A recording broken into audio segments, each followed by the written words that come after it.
roll up your bootstraps and knuckle down. And so are people just going to naturally buy less stuff? Yeah, that's probably. Let's see who's going to join me tonight. So you might have some. See what happening. Where's Cynthia? She's on already? It's still. Cynthia, I don't know where Cynthia is. Cynthia's at home. So estimated. So I'm not sure. Let's see. Oh, there she is. Okay. I'm moving everything around on my computer here. I'm like, God, I was going to text her, let her know I'm on the usual platforms. So welcome, everybody. I almost didn't do this because I didn't know if anybody would be joining me. You want this one? No, you can just leave it on in the background. Doesn't matter.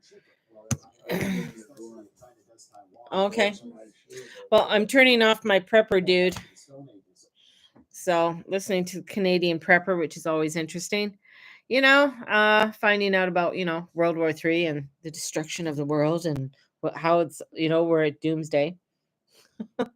Hello, Steve, says Charlene. Hi, Charlene. Hi, Charlene. Where's Kyle? Where's Kyle? Where's Kyle? It's like, hi, Charlene, but where's Kyle? Doesn't matter about you. Just where's Kyle? So, had my shower, took my makeup and everything off, and my cheeks are just red. Woo! He's upstairs. Steve says it's because of the wine. Probably. I'm working downstairs. Oh, you're in the basement. I put my lipstick on so I can even out my red in my cheek. So I do have water here too. All righty, what's going on? I was just like thinking about different ghost stories. And I was listening to, oh gosh, I follow. Anyway, says listen, he's a bishop with the Old Catholic Church, and he does exorcisms and ghost detections and things like that. And I was listening to him, and he did a documentary. It's called The Gates of Hell, which is in Kentucky, Elizabeth, Kentucky. It's the KC Cemetery, and he coined it as the Gates of Hell. He's the one who coined it, the Gates of. I've seen different explorers go there, and the thing is that you're not to go there. I mean, there's been a lot of Satanists in that have gone there and have done unspeakable acts on it. He was asked to go there because of people going there and doing unspeakable acts upon the old cemetery and to bless it. And when he went there, he discovered how bad it was and how haunted it was. And I've seen where other explorers have gone there and they basically didn't stay for too long because of how haunted it is. Now, like it or not, I believe in ghosts. I've seen ghosts. I've seen entities. I have done workings with cleansing and clearing, not only with people, but I've done it on property. I personally, if something is really crazy on a property, I don't believe someone going in with sage and incense and whatever. I mean, honestly, you're going to have whatever's there just laughing its head off and saying, okay, whatever. This is where you need to have know what the hell you're doing when you're going into blessing a place in a sacred place.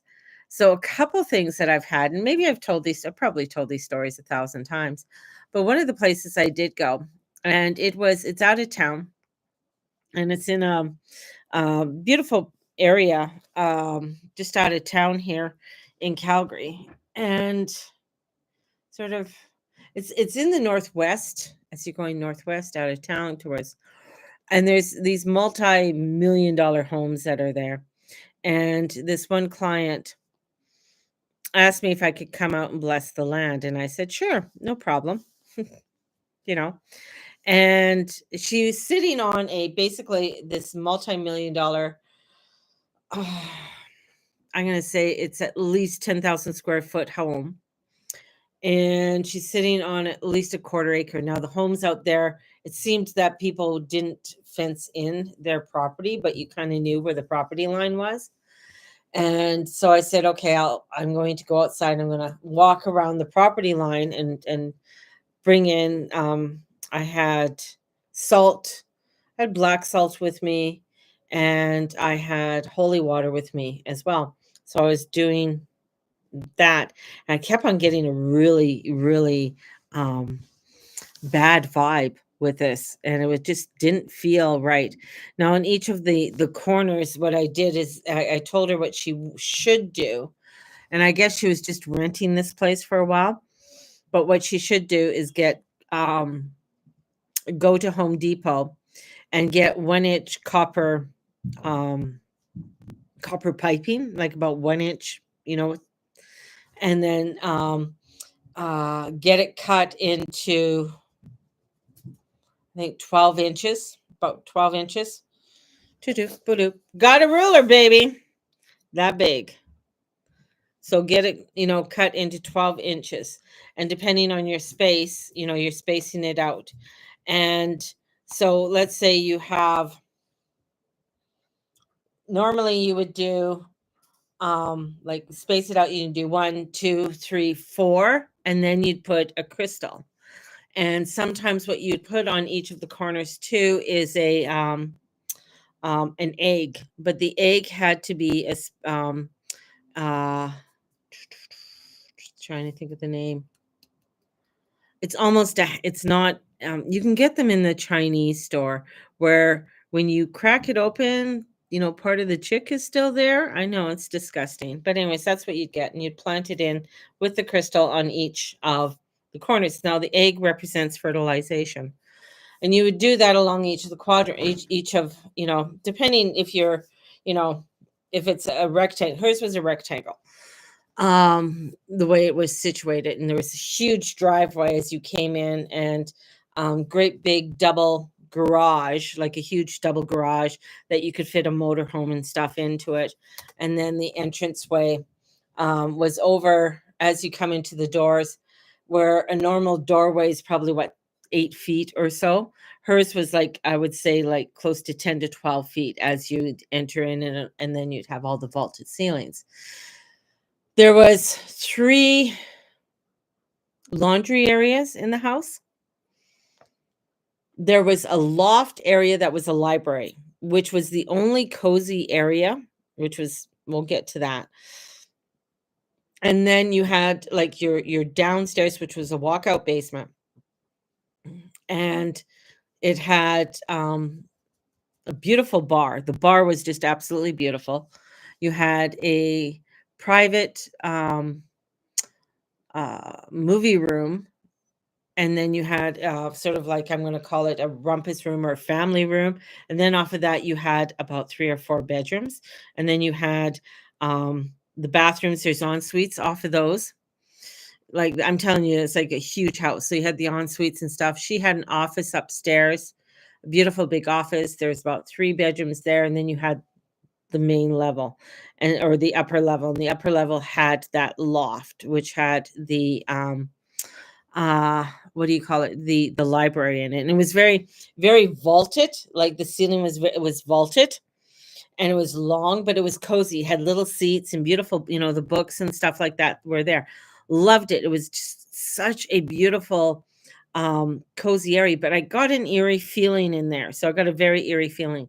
Then we went around. So I went around, I blessed the outside of the property. Cool. Got that done. Got all, got things done. I told her that she'd have to get the eggs to do that if she wanted to, and stuff. So we did the front of the house, and I said, we need to put, and she wasn't a religious person, but I felt like she needed to get a crucifix. I said, you need a crucifix over the front of the door. And she goes, well, I don't believe in God. I don't believe in Christ. And I said, oh, okay. Whatever. What do you believe in? I said, then put a pentagram, put something there. But somehow I said that you needed a crucifix over the front door. I said, there's just something there. This is what you need, is this crucifix. And I said, the other thing too is there is a medallions that you could get that you can put at the front door for protection. And so I was giving her all these instructions of what she should do and get as I'm doing it. And did around, I've said, this house just feels I said, there's some more energies or entities that are here that don't feel right. I said, this just doesn't feel right. And I went around and I did have holy water. I got it from the cathedral downtown, from St. Mary's. And I said, there's a lot of things going on here. And I said, I don't know if somebody brought something in here or something was brought into the house, because I don't feel it was natural, or it was like a natural thing. It didn't feel like, sometimes, especially when you do a lot of properties outside of Calgary and stuff, especially big properties, you can feel sort of a energy of First Nations or Indigenous people and stuff like that. But because I've done other places that are right backing the reserve and stuff, and you could feel the Indigenous energy onto their property, and doing those types of blessings are very different than this one. Those ones is just like, okay, let's get back to nature. Let's get back to blessing the land, and get a salt lick out for the deer and things like that. Going back to this one property and the house, and she goes, well, my kids don't sleep well. We're not sleeping well. And I'm just like, there's still something. And then I looked up, and there was this woman, and I could see her vividly, a full apparition. I went, holy fuck. And I was standing there, and I'm standing in this big dining room, and these beautiful windows, like these huge windows that were like, well, they're over 12 feet, up to this vaulted ceiling. And I just look, and I said, and all I kind of froze, and I know I was saying, why are you here? What are you doing? You have to leave. And she looked at me with this, and I just said, you have to leave now, in the name of the Father, Son, and Holy Spirit. I call in Archangel Michael. I call in the Divine Mother. I ask for you to leave now, and now you shall leave. And I was very demanding. I wasn't scared. I was just like she went right through me, and I went, whoo, just like you see on TV. That's exactly the way it is. And I was cold, just shivering. And she went through the window, and she was gone. And I said to her, I said, you have to get that crucifix, and you have to get whatever you need to keep this home sacred. If you don't, she's returning. And whoever she is, or whatever it is, I said, you brought it in. Or whoever you're with brought it in. And she goes, she always felt like something followed her and her ex. And I'm like, okay, well, I never met her ex. And I said, does your ex come here? Does he, the kids and stuff? He goes, yeah, he comes here. And we're trying to get back together, and we started talking. I'm like, what is it about your ex? I said, there's something about your ex. I said, what is it about your ex? Or your husband, that you're trying to get back together? Well, he has a tainted, he's, she didn't want to say too much, but I'm kind of prying, because there's more to this than meets the eye. I'm like, well, where is he from? And she goes, oh, well, he's from Eastern Europe. And I went, where in Eastern Europe is he from? And she goes, well, he's just from Eastern Europe, and he's, came to this country, and his family has, a lot of ties still back in Eastern Europe. I'm like, okay. Because the woman I saw was definitely almost like an old witch, like, it's almost like, you see in the movies. And it was like, this really made me think. And as we sat down, she made me some tea and stuff, because it was really cold. And we sat there and talked. I said, whatever it was with your husband, whatever this was. And she goes, oh, okay, that makes sense. Because she was started to open up and say that her husband and his family have always had some I guess, curse or something attached to them.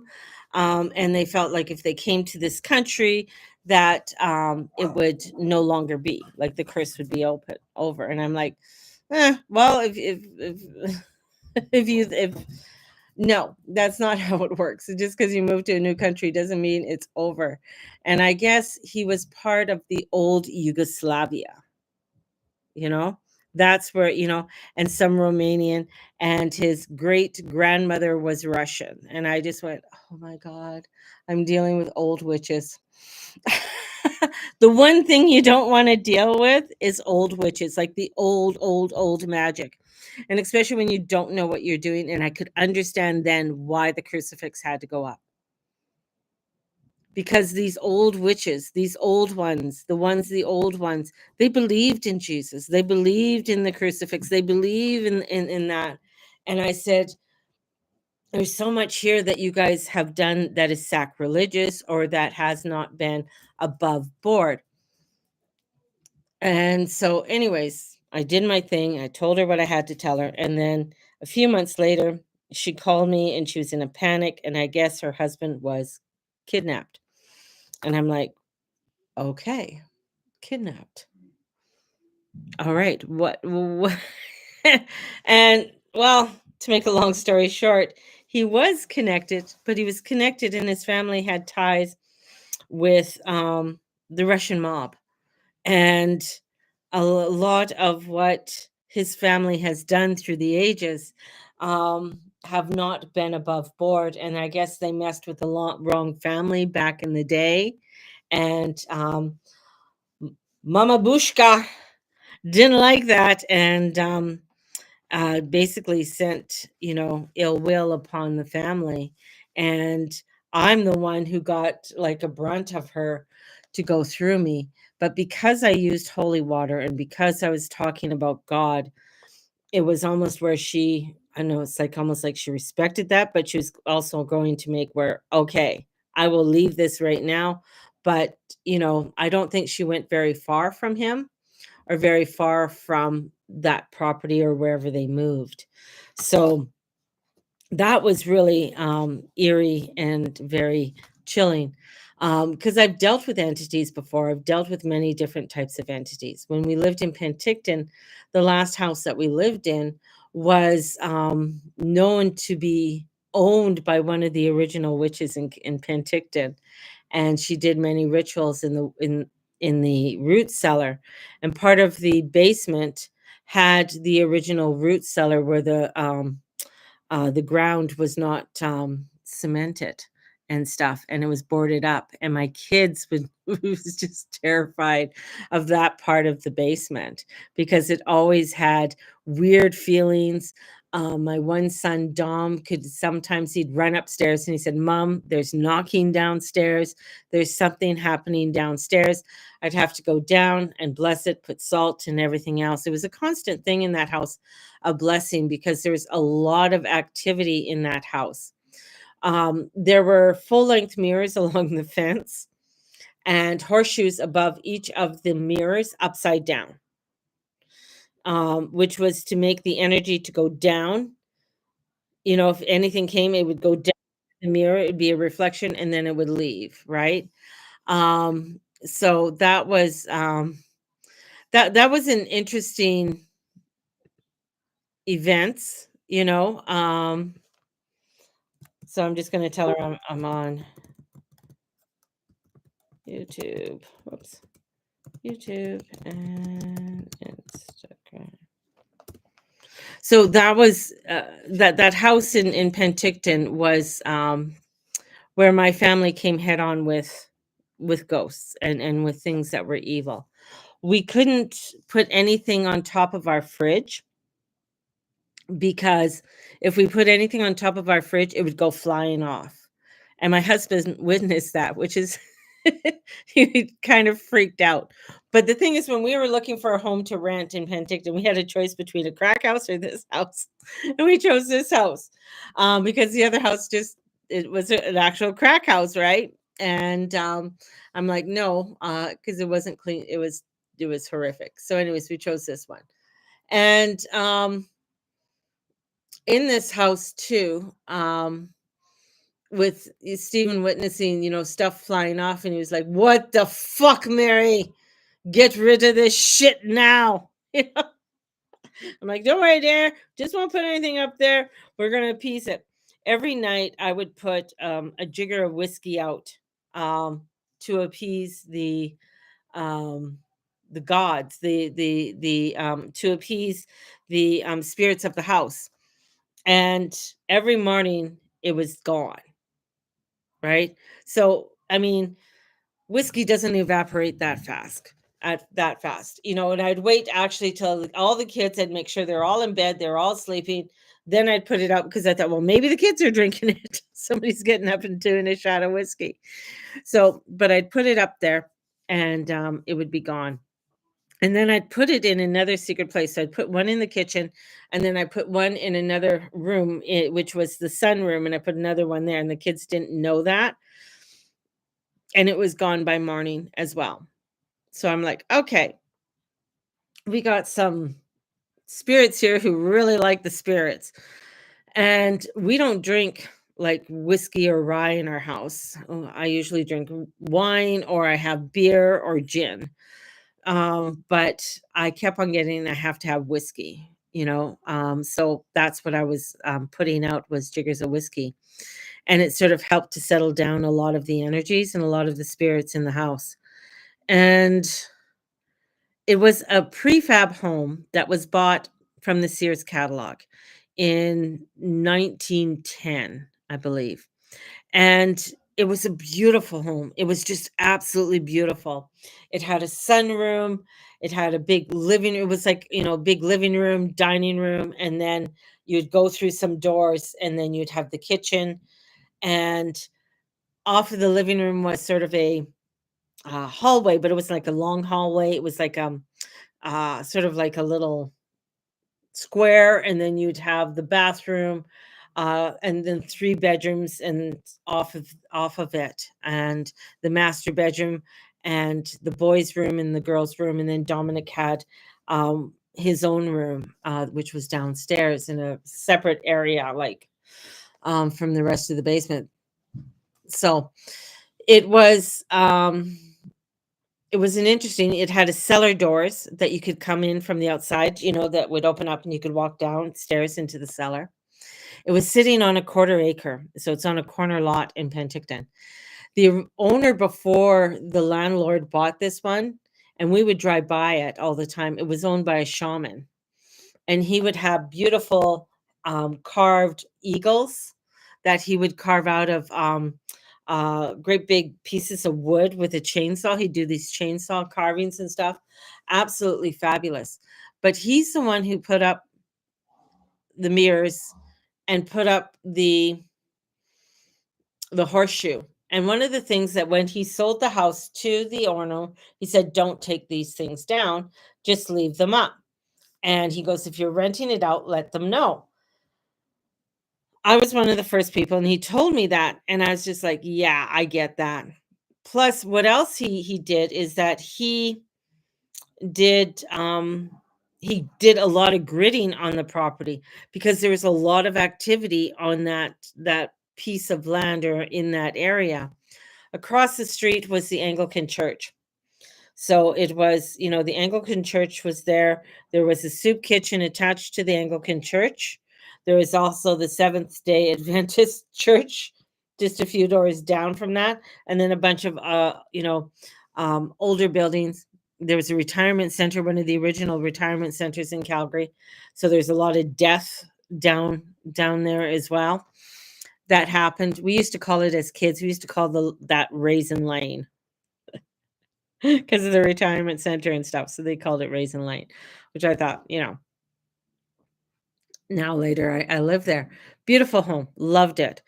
But it was where things and activities would happen. Edward would often wake up, and he would find somebody sitting on his bed. He woke up a few times, and he felt like somebody was sitting on top of him. And we thought it was night paralysis and things like that. But I woke up with a young girl sitting on my bed. And she was sitting there in very turn of the century clothes and a long nightie with a little cap on her head, staring at me. And I'm like, what would you like? And I got like, I'm looking for my mother. And I said, I'm not your mother. And I said, you have to go. Right. And then she walked out the door and she left. Another time we woke up and these things were circling our bed. And Steve woke up and he said, what the fuck? And of course, we had to do another whole cleansing of the house and stuff there too. The house started to get really active and really crazy. And because the more I blessed it and the more I brought in holy water, it just started to really get crazy. And that was the first house. That was the last house we lived in Penticton, and we had to leave. It was like things in our life started to get even more chaotic. Steve worked out of town. Crazy shit would happen to him when he was in Grand Prairie. He'd be flying in and out to different places, and then it got to a point where it's like, we can't do this anymore. We have to make a choice. And within a weekend, we left everything. And it was like this house just pushed us out. That's exactly how we felt. We felt the house pushed us out. We sold everything, and we had huge garage sales and everything else. We sold everything, except for what we actually needed, our necessities, to move to Calgary. So we moved to Calgary with nothing except the clothes and a few personal items that we wanted to keep. And that was it. That was all that we moved to Calgary with, and we packed the caravan up and moved out here. It was almost where the kids started to see cracks on their wall coming down, and then in the morning they would be gone. Like I witnessed that. There was one in one of the bedrooms where the kids I told them, don't go up into the attic. Of course, what do? They go up in the attic. They went up into the attic and they came screaming down because they saw something up there that looked very sinister. And Olivia kept saying it had glowing eyes. She would come and she goes, Mommy, watch this. And it was, this sounds bizarre and this sounds totally, but she could go and she goes, watch, I can write my name. And she'd write her name and you could see her writing her name. Bizarre. There was like such freaky shit in that house, and you could, and then Owen came up and he was just little at the time. And he came up and he said, Mommy, my friend wants me to do something. And I'm like, well, what does he want you to do? He goes, he wants me to dig in the backyard. And I said, no, you're not digging in the backyard. And who's your friend? What kind of friend is this? And he goes, it's just my friend. I said, no, your friend is gone. Your friend is leaving. And then he didn't say anything. And then all of a sudden, him and Olivia went digging in the backyard and they dug up these huge crystals, huge quartz crystals in different areas in the backyard. Well, they thought they were millionaires. They were just ecstatic. I was freaking out, like, where did you find these things? And that was starting up more of the disruption because a lot of that stuff was set there to anchor and to keep things sacred and safe within that house. We went back a few years later and we went back to that house. We just drove by it and nobody was living in it. They cut down, there were fairy gardens in that house. And it was a very magical home. It really was. If it was kept with, a lot of love and stuff. And I think it could be a really beautiful place to live. But there is also where he cut the tree down in front. There was an iron fence all the way around that was put in 1910. And when we went there and we went back to visit and we drove around the block and we could see like there's a big plate glass, beautiful window in the kitchen, right? And we could see where there's a ladder there. And so, fine, we drove and he said, oh, I guess he's doing repairs. We saw some of the things that he did. We came back a year later and the ladder was still in the exact spot. Well, across the house is here. And then sort of across the street here, there was the a manor home, and I knew one of the women who lived there and her daughter, and she saw me and she goes, "Oh, Mary, you're back." And we started chatting and stuff. And I'm like, "What's happening to that house?" And she goes, "Oh my God, since you left, he can't do any work there. He's constantly coming in from Vancouver to do some work. And every time he goes, um, things happen where his tools don't work, electricity gets turned off. Um, one time he just didn't feel right and he had to leave. And I was just like, well, he didn't believe me it was haunted. I said, that house is really haunted. She goes, oh, I know. She goes, it's been known to be haunted. And so that was I don't know if anybody's living in it this day or if he sold it. But it is one of those homes that definitely, if you're not taking proper care of it, there's activity that can definitely do you harm in that home. Oh, and I forgot to say that there's a funeral home just 2 doors down from us as well. So it's, little ghost stories and stuff like that. There are many different things that I have encountered. My dog's going crazy because of upstairs. That I have encountered. But I've had other people with stories that have told me that, when I lived here or living here in Calgary, where a woman that I knew lived across from the old cemetery on 4th Street Northwest, and it's our main sort of cemetery. It's a large cemetery. And of course people have houses. I actually, when I first moved here, I lived down the street from it. She's letting you know something is moving around. Oh, I know. She's looking up, she's looking at the upstairs as if to say, stop them. There's stuff going. And I'm just like, yes, we know. This happens all the time. And then she can jump. It's amazing. It's hilarious watching her. But how when she lived right across the street from the cemetery, that she would say that everybody on that street had some form of activity across from the graveyard. And I'm just like, makes total sense. We lived just down the street, and then my cousin lived, not far from the graveyard either, on 33rd. And she would talk about things like at night they would have weird things happen in their house. Their mother, Marie, my cousin, had the house blessed several times because of different activity from the house and stuff. And, they were told because of them being in such close proximity to the cemetery, sometimes spirits will pass through, activities will come through. And the other thing is that we have relatives also that were buried there, and they would come back to visit their house, right? So, but Marie at that time she wasn't going to have it. She wasn't going to have those types of things. So it was pretty crazy. It was pretty crazy to see too, because you'd be in their house, and I remember, like, as didn't think anything of it because my parents didn't make a thing out of it.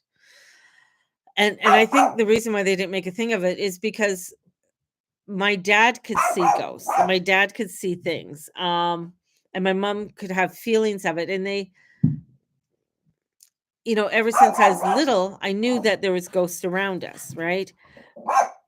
In the way I was brought up, it was because we bless those who've passed away. We honor our ancestors that have passed away.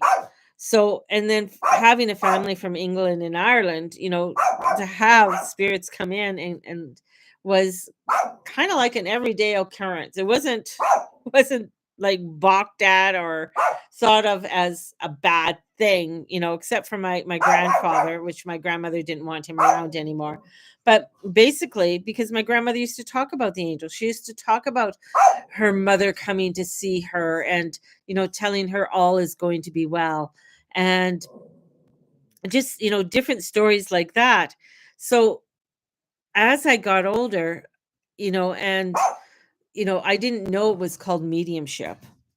at all. I just knew I could see spirits. I just knew I could see ghosts. I knew there were bad spirits and I knew there were good spirits. And that in dealing with the bad spirits, you always call in Jesus, Archangel Michael, and the Blessed Virgin Mary, and you always have holy water with you. And then you know that you're going to be safe.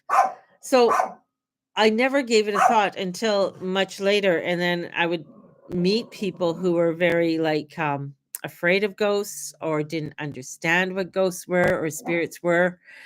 And I feel like many spirits that do come in are good spirits, right? But there are the ones that are little assholes that cause havoc and that cause, um, you know, craziness, like poltergeists. And poltergeists work on energy and on the person's energy and stress levels. That's why they love teenagers. They love adolescents. They love that because it plays havoc on their energies, right? And so it's just easy to manipulate because teenagers' energies change so radically. And then people also want to they want the quick fix, right? They want the instant fame. So many will do a pack, what people call a pack with the devil, or do something that is wanting to um, undermine God, you know, and so that will cause havoc. You'll see that within Hollywood and within, that area. And many times within Hollywood, what you'll see, if you just sort of just watch, that their firstborn is usually the sacrifice in some way. So those who have a lot of fame and they're, wanting to continue their fame and they're living within the Hollywood area, they haven't moved away, they haven't moved out, because you got the ones that have moved away that are still doing movies. Mark Wahlberg is one. He moved away, from Hollywood. His family's in another state, everything else. He has his crew and what he does. And he actually makes sure that he attends mass, a few times a week and on Sundays. So he's one who's kept up his religion, kept up his faith, right? So, and has been very watchful on what he is doing in movies and what have you. The other one is The Rock. And The Rock's a funny one because he comes from the islands. He comes from Hawaii. So he comes from a lineage of kings. So he comes from a lineage of a lot of power behind him. It feels sometimes he is protected.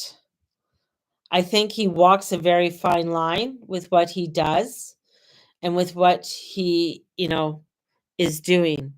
But hasn't crossed the line to do any kinds of negativity.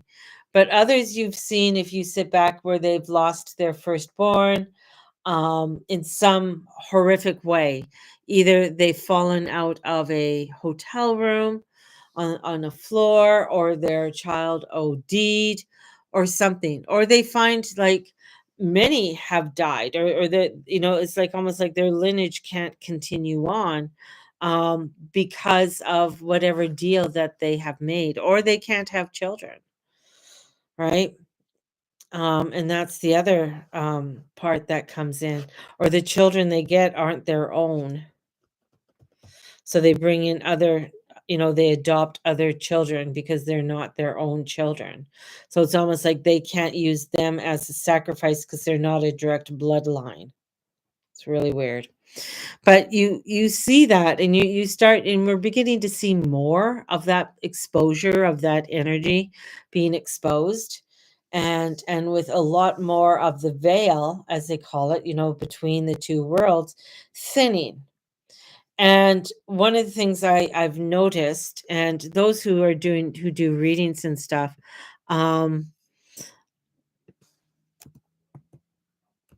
those that are doing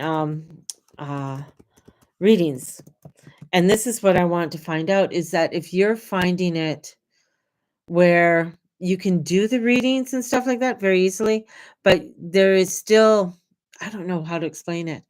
Um, just a feeling like, whoa, exhaustion, I guess, afterwards. Um, and or feeling like there's just things, the alignments and stuff are just feeling odd when you're doing it, and especially when it comes to mediumship. And I think with mediumship too, there's just so much coming in to Gaia right now, and um, it's that intensity that I feel is coming through, and I'm just curious to if anyone else is feeling that, or feeling that intensity of the energies that are coming through, that are getting us to up level. But it's almost where this, even with the up leveling, it just feels like it's just a lot of intensity. That's I guess that's the best way I can explain it, is the intensity that's coming through. And in doing it, and even like recently I've been seeing, like this morning I woke up with a lady beside me, sort of standing there. She was just there for a moment and then she was gone. And I wasn't sure who she was. I think it was my mother watching over me. And so I think that that was her. And just just when I'm out and about and stuff, I'm just seeing, like, sort of looking, and I'm seeing more activity, happening.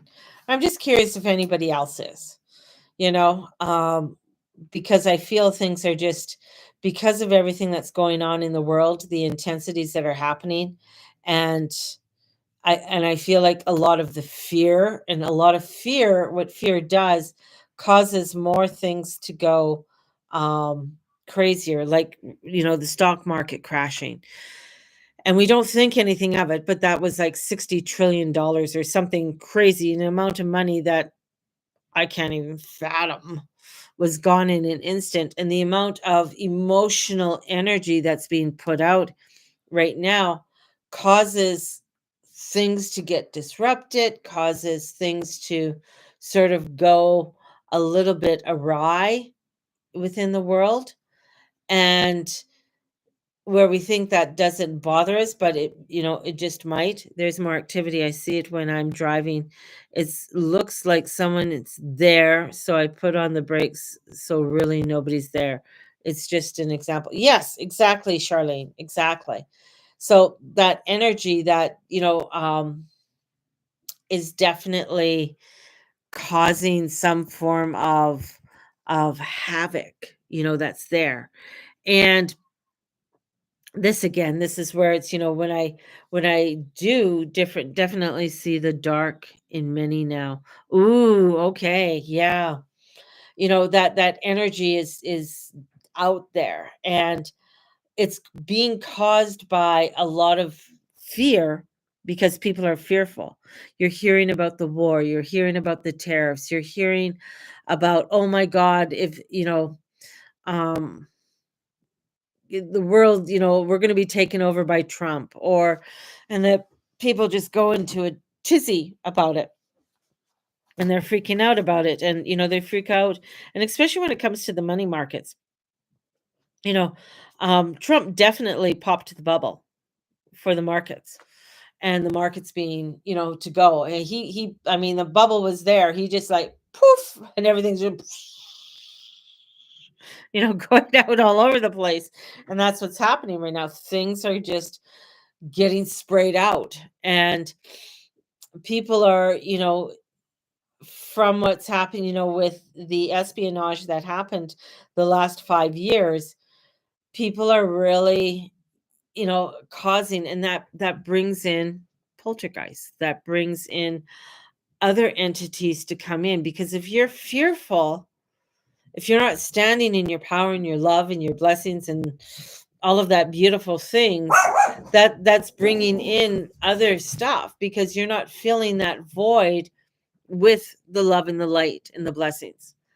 And so it's so important, and the thing is that the more they feed off the fear. Yes, they do. They so feed off the fear.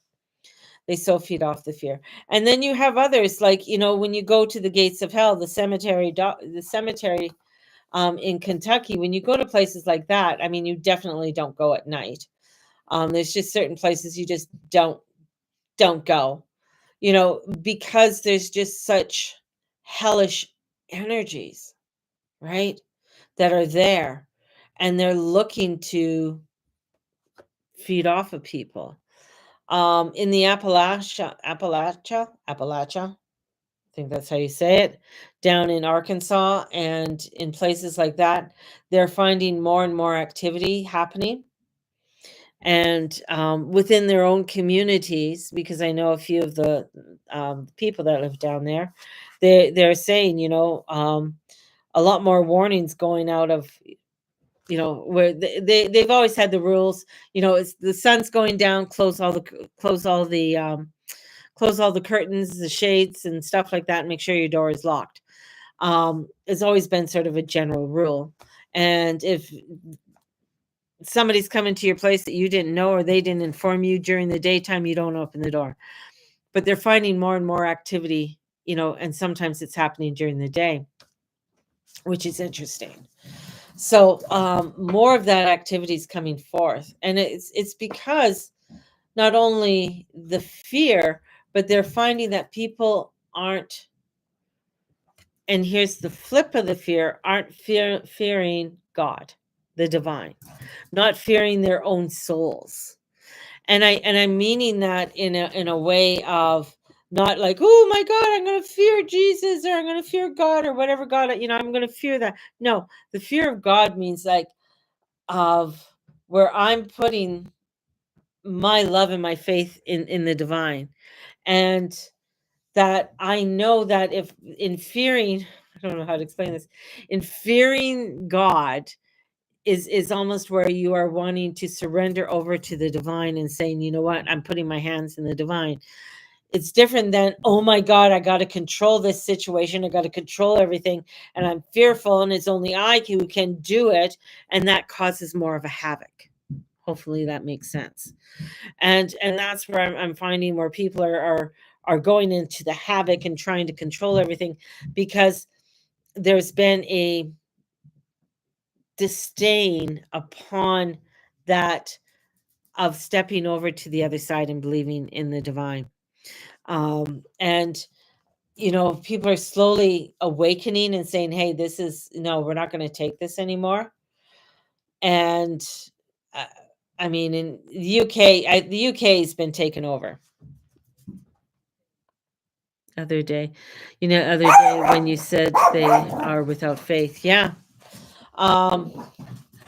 It's, when you see, when people say, oh, to speak out about Christianity, you're a racist, right? You can speak out about any other religion. You can speak out about the pagans and the witches and everything else. But when you speak out about the Christians and the torment that's happening there, now I'm not trying to make this a religious thing, but when you speak out, you're called a racist. But everybody else can be included except Christians. Christians are bad. And, and trying to make, they are the ones who did all the badness in the world. And I'm just like, really? I think people need to do a history lesson here on some of the shit that everybody else did, and what other people did in the name of Allah, or the name of their saints, or the name of, like even the Sikhs, the Buddhists, the Muslims, the Jews.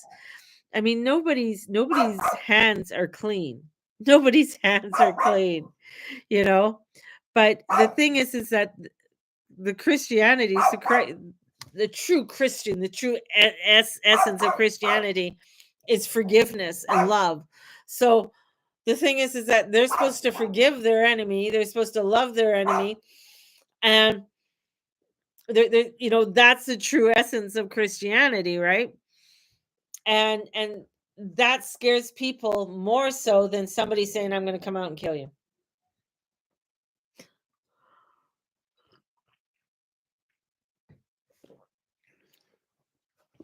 You know, and even if you go into some of these old witches, especially in Eastern Europe, their belief systems when it comes to doing and working with different psalms and different proverbs, oh shit, those women know what the fuck they're doing, and those are the women I wouldn't want to mess with either, is some of these old witches, because they work with they work with a lot of different energies, and they do believe in the sacredness of the land, and they work with the energies of the earth, and within the solstice, the summer solstice and the winter solstice, and they work with that energy. And that's the thing, is like getting back to work with the energies, getting back to working with the energies of the earth, coming back to that ebb and that flow, right? And to understand that when you come into that ebb and that flow, you're coming into the peace, you're coming into the love, you're coming into more of the faith. Now, when I do any, and very rarely that I'll go in and I'll do any cleansing now, but it's done with holy water. And it's done. Yes, I do bring in sage and I bring in salt and stuff, but I do have holy water and I do have clear quartz crystals, and bringing that energy into the home. I do believe, in some of the homes to have some kind of sacredness over the front door, right? Whether it's a crucifix or, whatever it is, some medallion, as a blessing at their front door. For some it's over here I do have um a dream catcher. That dream catcher's been with me for a long time. I do have, different religious items within my home that I have set up in and around. And of course I do believe that, there are certain items that I do have that help to keep, peace within my home, and keeping that peace within my home. And it's so important because of so much craziness. Now, the market in China, we're going to go back to the market. The market in China was closed today because it was a holiday in China. I don't know what holiday it was. Probably Chung Yun's birthday or whoever's birthday, because they're not religious, right? Because you can't be religious in China. If you are religious, or if you believe, like if you're caught praying, or whether you're a Buddhist or what have you, um, you're thrown in the gulag, right, or tortured in some way. So you can't be religious. The only thing that you can believe in is within the Communist National Party. That's the only thing you can believe in. So, anyways, some holiday today, so their markets were closed. So the markets didn't get such a hit as what they're going to get next week. And that's where you're going to start seeing chaos start coming in. And with the price of gold's staying pretty steady. But that's where you're going to see things are just really heading off into Nutterland. And it's not for you to get scared, right? It's not for you to get scared. It's not for you to sort of, look for that quick fix, look for that craziness. I was just looking at let's see. They just got a new book in. A shop I love in Penticton, and talking about Penticton. A book that they just got in at Rite of Rituals. And I thought it was quite interesting. It's called The Lost Book of Spells. And I thought, oh, okay. Of course, this is me. I'm just like, oh my God, I got to see what it is. Right. So I went and it's a beautiful book, but I'm looking at it. They have one, it's like to stop a partner from being unfaithful. Right. And can I hold on? Anyways, what is it? I can't see it. But it has a bunch of ingredients in that, and you make a little poppet and fill the poppet up and to help them, so it's not going the person's going to stay faithful. A gypsy good luck marriage salt and smart sex ritual to honor the god and the goddess. So it has some really interesting spells in there.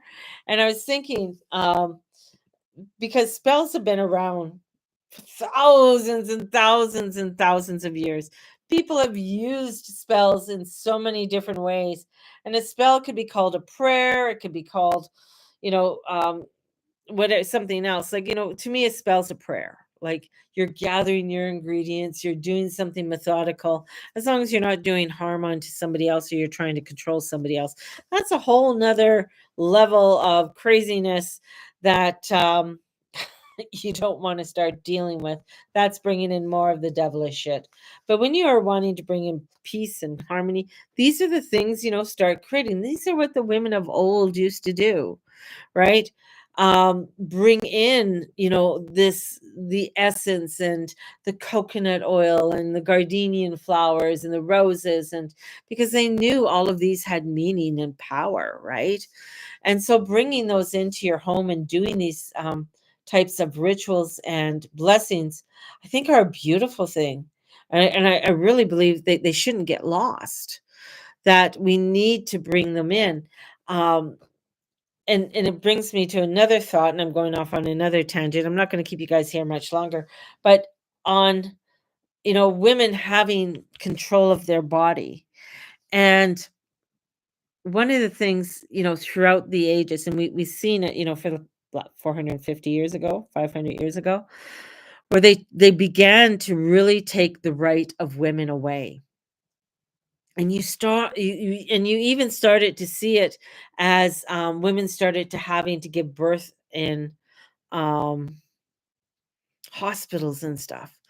Birthing is not an easy thing, and yes, many women were died in birth, but I think a lot of women died either because things weren't cleaned, you know, things weren't washed, and um, I also think that sometimes, they midwives knew certain things, and sometimes, a lot of times, where women when you saw a lot of women dying, especially within the medieval times and stuff, a lot of things were being handed over to the men to do, right?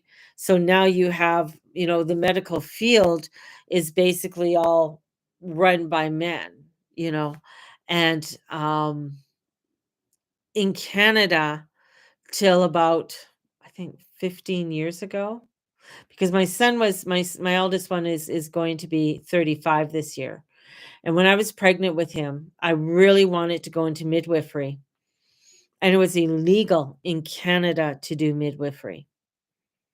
It was illegal to do, because they thought their their stance on that, and even to own a midwife book. So books that I ordered books from the States, and they were held at the border because they were illegal books to have in Canada. That was 35 years ago. And now that I think, I mean, all of that, I was a doula for a while. And, but to do some of these things, I mean, it takes, to me, it takes a lot of training. But the fear was put into women to be fearful of childbirth, to be fear that childbirth, fear of that. When, one psychologist started coming out in 1958, 59, was saying that women shouldn't fear childbirth. They should embrace the childbirth. They should embrace what their body is doing. But in our society, what has been done, because, and that was the other reason why they killed a lot of the midwives, is because they're taking the business away from the young doctors. People wouldn't go to the doctor, right? They didn't trust the doctor. Even back then, 500 years ago, people were like, I don't trust that doctor. I don't know what he's going to prescribe for me. I'm going to I'm trusting, Granny Lane down the road because she helped my mama, she helped my daddy, she helped all of these people. But now you want me to trust some guy? They even had it in Victorian times that you wouldn't have a good birth unless your doctor touched your cervix. And it had to be a man. The power that women have. We have such a power. And I think it's that resurgence too. That's why there's such, with the trans, of these men saying that they're women now and they could give birth. I like to see a man give fucking birth. When I saw it in Congress, well, he gives it out through his anus. I like to see a man's anus go 10 centimeters. 10 centimeters. So a man's anus is going to go that much. That's 10 centimeters.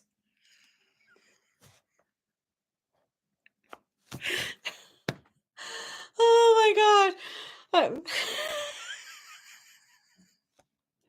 Here you go, honey. Just fart it out, baby. Just do the big fart.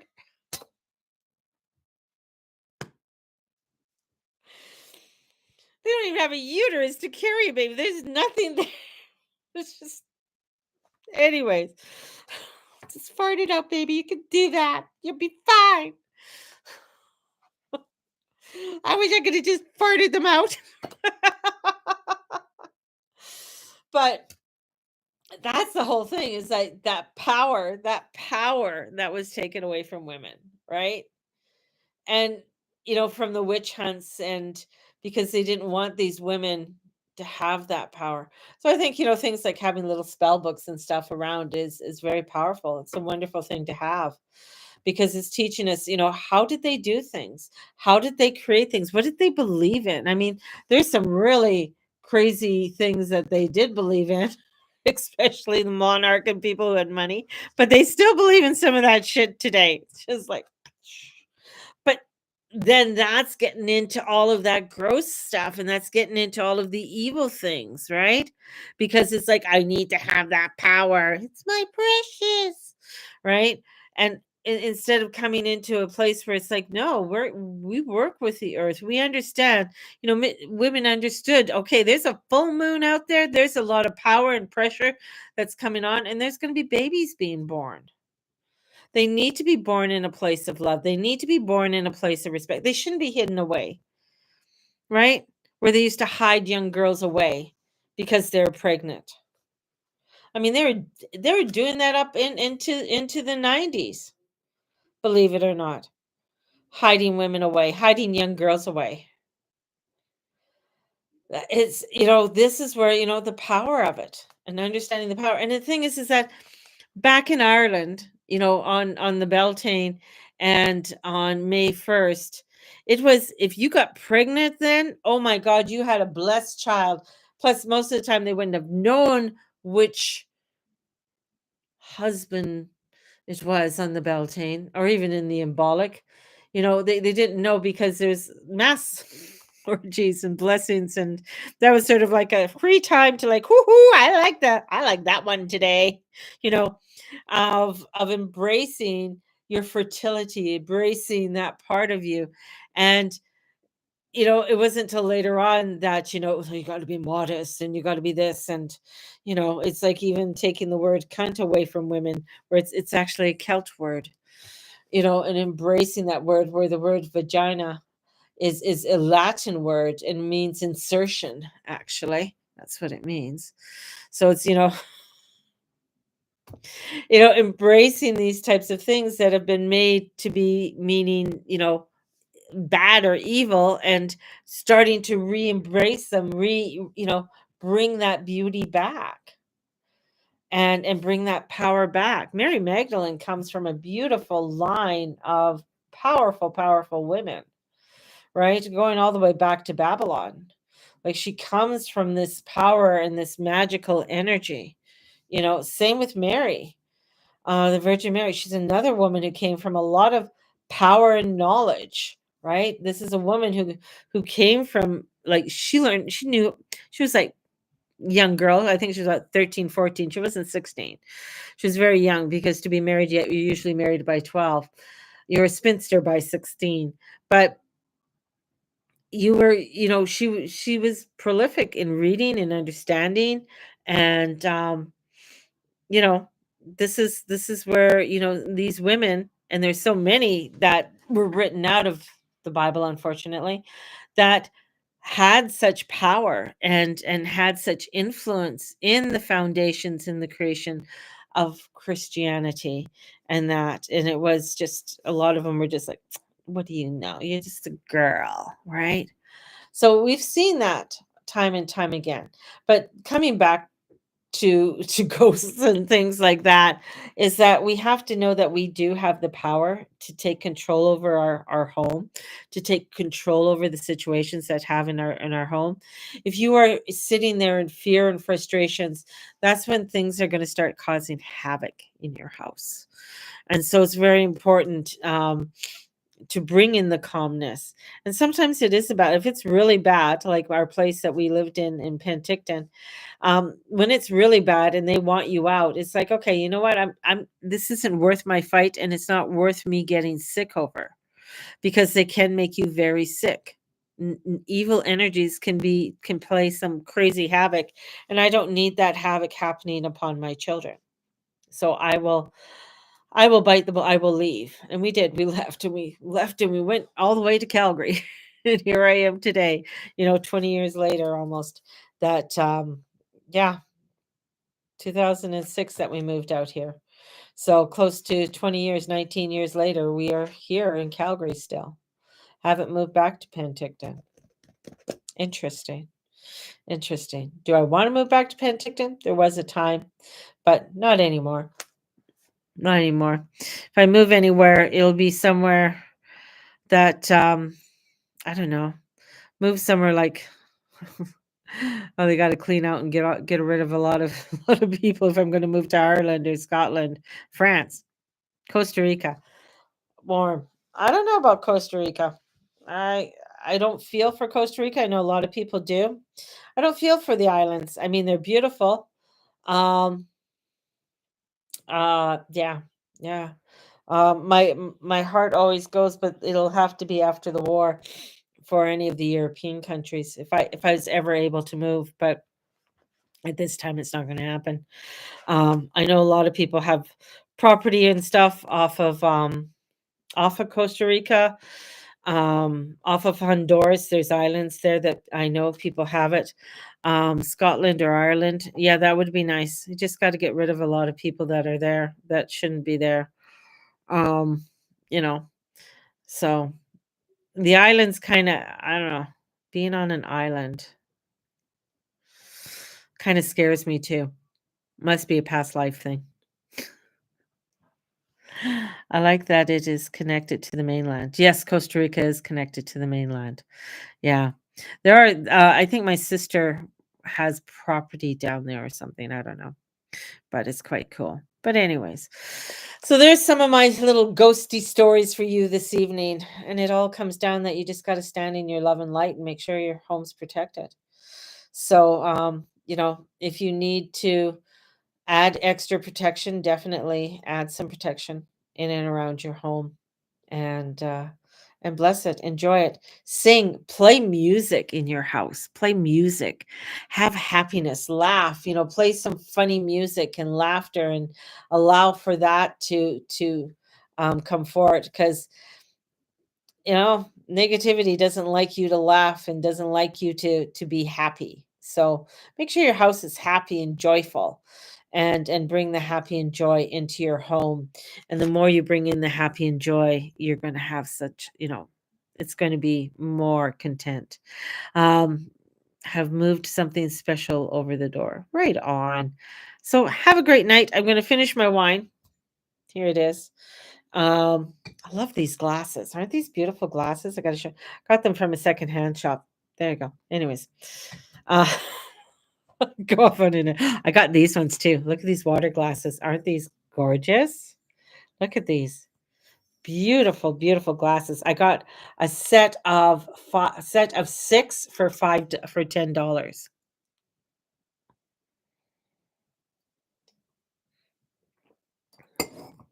So cool. Anyways, Sending you guys out so much love. Have a great night. Have a blessings. And oh, in small towns, that would be very cool. Yes, yes, antiquing. I love antiquing. Yeah, you could use these as wine glass. That'd be like half a bottle of wine in one of these, but they're actually called water glasses. These ones are called a water glass if if you're setting the table, and then these ones can be like a wine glass and stuff. you know. So, anyways, have a blessed day. Enjoy. Hey, and if you get a water glass, you want to use it as a wine glass, go for it. It's all good. No, no one's going to judge. I'm not going to judge you. So, blessed be everybody. Good night.